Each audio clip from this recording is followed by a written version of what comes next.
Adam, there are some great questions at the bottom of the weekly planning double praise spread I'm looking at here. Can you talk me through the questions and the reasoning behind asking them? Yeah, so it kind of all reverts back to one of the exercises that's at the start of the book, and it's pretty much one of the first exercises, which we call the Wheel of Life. And this allows you to take a step and a reflective nature and score yourself on a scale of 1 to 10 for various aspects of your life. So business, relationships, life, various different aspects. So it's asking you to, first and foremost, on a weekly basis, what have you done towards those goals? So it gets you to kind of stop, take that step back and go, okay, so when I think about my family, what is it I've done for my family, for what is it that I want to achieve? Have I done some positive stuff? Have I done some negative stuff? Oh, actually, do you know what? And whether you have or you haven't, it now gets you thinking, okay, do I need to now change this moving forward? So it's kind of always reverting back to some of the exercises at the start of the book. Some of the other really, for me, key questions are ones like, so who's had the most impact on you this week? Wow. Now, exactly. Now, that's not the sort of question that you would ask yourself, but it really gets you to think, okay, is there a conversation that actually I've overlooked in the grand scheme of things? Is there somebody that actually within my network, within my workplace, that I've had a really good conversation with, that maybe I need to be having more conversations like that with, because they've added value, they've challenged me in a particular way, there's an opportunity to kind of do some more business. It kind of gives you that opportunity to kind of, again, take that step back. What's inspired you? You know, was it something that you saw? Was it something that you read?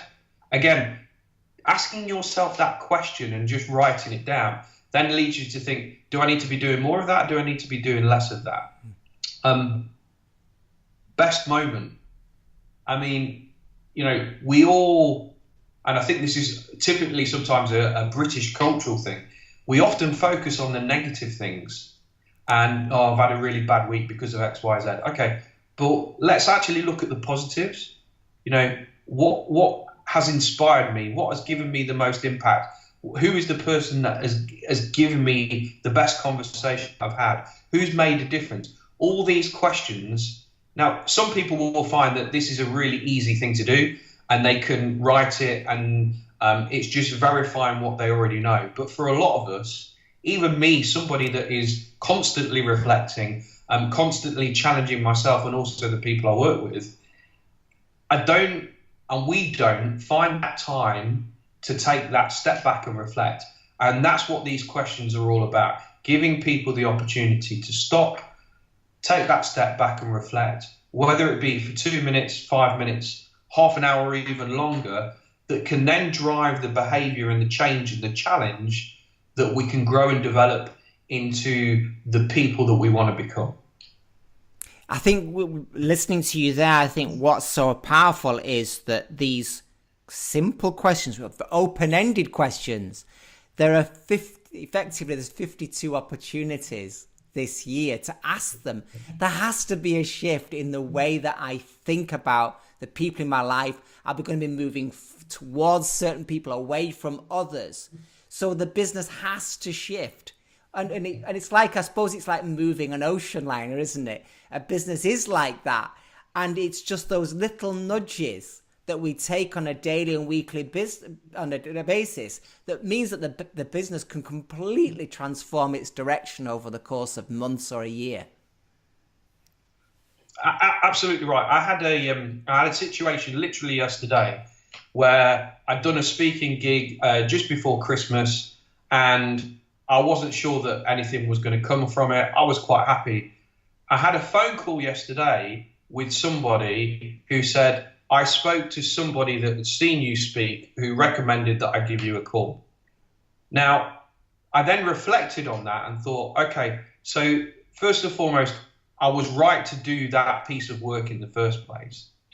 But second of all, the impact that I've had on somebody else has then proactively prompted them for them to introduce me to somebody else.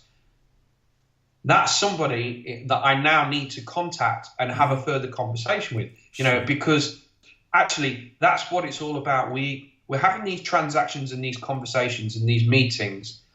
A lot of them are very, very superficial. And I think sometimes actually we miss these golden people within our network, these conversations that add significant amount of value, whether it be from a business perspective or actually even a personal perspective, where, I mean, you and I are the perfect example. Our relationship has built over a period of time, so to get to the stage where I class you as one of my dearest friends. But that has taken some time, and it wasn't until you have a conversation, you then have another conversation, and you meet people, and you really get under the skin. Yeah. How many times are we with people, and it's surface level? As soon as we get a little bit deeper and a little bit deeper and a little bit deeper, we just see this huge amount of value that people can give us. And this is part of the questions is helping people understand who are those people in our lives that we're taking for granted, or we could just be leveraging and building stronger relationships moving forward. I hear you. Fantastic. Thank you.